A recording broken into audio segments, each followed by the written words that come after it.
what is a phishing attempt and what is a legitimate email or website. When you have a new email in your inbox, examine it carefully before opening it to determine if it could be a phishing attempt. Do you know the sender personally? Is the sender from a financial organization that you deal with, or from another government organization, but you are not expecting an email from that organization? It is a possible phishing attempt. Even if the sender is from your own organization, the email might be a spear phishing or whaling attempt. Next, look at the subject line of the email. Is the subject unusual? Is the subject very generic? These are indicators that the email is either spam email or phishing. Does the subject line indicate that an update or verification is needed? Or does it promise you a reward like money or a gift? All of these are indicators that this is a phishing, spear phishing, or whaling attempt. If you still can't determine if an email is phishing or not, look at the text of the email itself. First, look at the greeting. Is the greeting addressed specifically to you, or is it a generic greeting? A generic greeting is another clue that this is a phishing attempt. Next, look at the purpose of the message itself. Does it ask you to update, verify, or provide PII or information related to your organization's information systems, either directly or by clicking a link? Does it promise you some kind of reward or threaten dire consequences if you don't comply with the request? These are all reasons to suspect phishing, spear phishing, and whaling. Finally, are you directed to click a link provided in the email to provide information or download a document or software? If so, the email is most likely a fake. Don't fall for the lure and become a victim.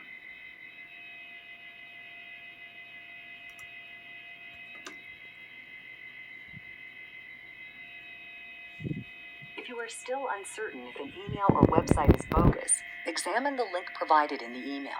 Roll your cursor over the link to see the URL.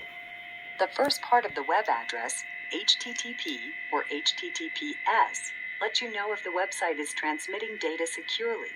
The final S lets you know the transmission is secure.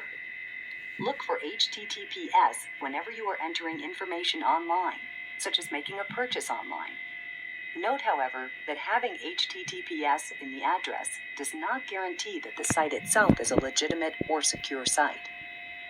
The next part of the address is the most important part.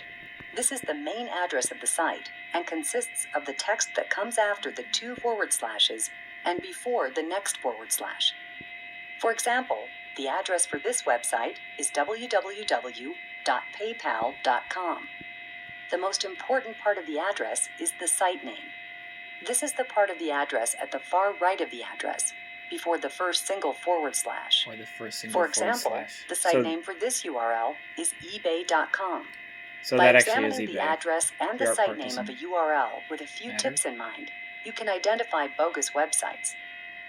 So what Addresses does the with art all mean? numbers for the main part of the address or for the site name are usually scams. Addresses that numbers use in the common slash? internet site names as part of the address but actually have different site names are also scams. So the The sign presence means of that the it's not @ actually sign in eBay. a URL is also an indication that the website is not safe.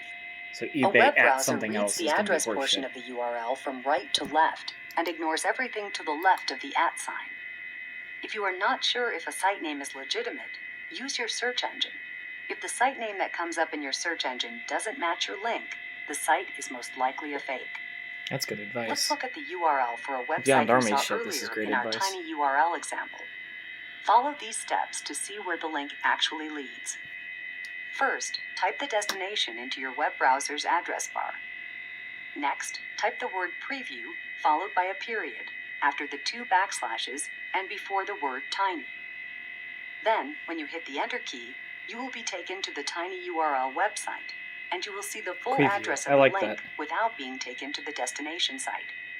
If the Sticking domain toward a name does virus. not match the name of your bank, the email is a phishing attempt. That's awesome. Be aware that there are other URL shrinkers like tinyURL, which should be treated and handled in the same manner as tinyURL. Don't be a victim. Remember, even when you examine URLs closely and find no obvious signs that the site is a fake, it could still be a phishing attempt built by very sophisticated scam artists. Be suspicious of all requests to provide sensitive information over email or websites.